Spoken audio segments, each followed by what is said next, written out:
पर हमने निवेदन किया है कि वर्तमान समय में सबसे कम श्रमिक अगर कहीं पूरे देश में है तो उत्तर प्रदेश में है, और इतने बड़े प्रदेश में हम लोग काम कर रहे हैं, जहाँ प्रदेश की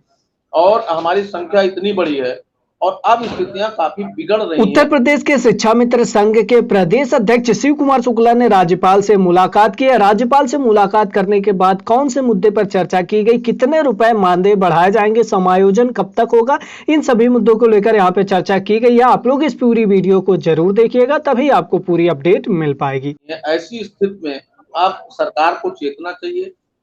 सरकार को सुधार करने की आवश्यकता है। इन तमाम मुद्दों पर पहलों पर बात हुई है, चाहे महिला शिक्षा मित्रों की समस्याओं के संबंध में रहा हो, चाहे मूल विद्यालय का समस्या रहा हो,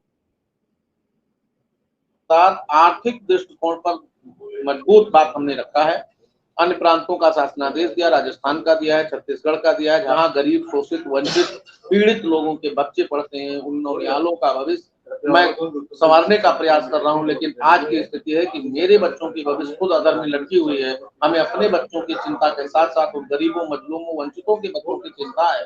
और ऐसी स्थिति में हमारा मन विचलित न हो, इसलिए हमारी स्थिति खुद में सुधार हो, हमारा नियमितीकरण हो, आर्थिक स्थिति सुदृढ़ की जाए, जिससे हम उस विद्यालय के और कार्य सरकार को बड़े ही बेहतरता से, जैसे मैंने पीछे किया है वैसे वर्तमान में करने का संकल्प लेकर के मैं आगे बढ़ूं। इसी पर चर्चा हमारी हुई है, और महामहिम राज्यपाल महोदय ने हमको बहुत विस्तृत रूप से आश्वस्त किया है,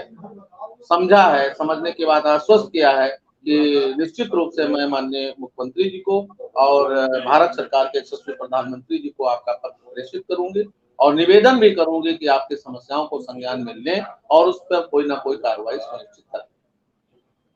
शुक्ला जी, आपकी मुलाकात हुई, मुलाकात में बातचीत आप कुछ पॉजिटिव बता रहे हैं, लेकिन सवाल यह है कि राज्य की राज्यपाल महोदया को जब ये सब बातें पता लगी तो उनका बातचीत का जो मर्म था, बातचीत के मर्म से अंदाज लग जाता है कि हमारी बात को सुनकर वो समझ रही हैं कोई पीड़ित है, या समझ रही है कि फॉर्मेलिटी कर दी जाए। ये तो राज्यपाल और मुख्यमंत्री और मंत्रियों से मुलाकात का सिलसिला चलता रहता है। कुछ क्षण के लिए तो वो अचंभित थी, कुछ क्षण के लिए वो विचलित थी कि जैसे आप टीचर हैं, पूर्णकालिक टीचर हैं, सहायक अध्यापक है, क्योंकि अन्य प्रांतों की व्यवस्था अलग अलग है। गुजरात में की व्यवस्था अलग है, मध्य प्रदेश में अलग है, राजस्थान में अलग है, बिहार में अलग था, कहीं शाल शिक्षक हैं, कहीं शिक्षा कर्मी हैं, कहीं सह शिक्षा कर्मी हैं, कहीं प्रमोटर टीचर हैं, कहीं गेस्ट टीचर हैं, कहीं अनुदेशक के रूप, शिक्षक के रूप में है। तो वो एक उनको नया नाम लगा, एक नई व्यवस्था उनको महसूस हुई, और जब उसको विस्तार से हमने समझाया तो उनको लगा कि नहीं, यहाँ व्यवस्था गड़बड़ है। और हमने तमाम अपने मृतक शिक्षा मित्रों के संबंध में भी चर्चा किया तमाम बात, तो उनको समझ में जब आया तो उन्होंने इस बात को गंभीरता से लिया, और उन्होंने तत्काल अपने संबंधित को निर्देशित किया कि ये पत्र बनवाइए और उत्तर प्रदेश के माननीय मुख्यमंत्री जी को और यशस्वी प्रधानमंत्री भारत सरकार को भेजने। आपके साथ पूरा प्रतिनिधि मंडल था, आपके साथी भी थे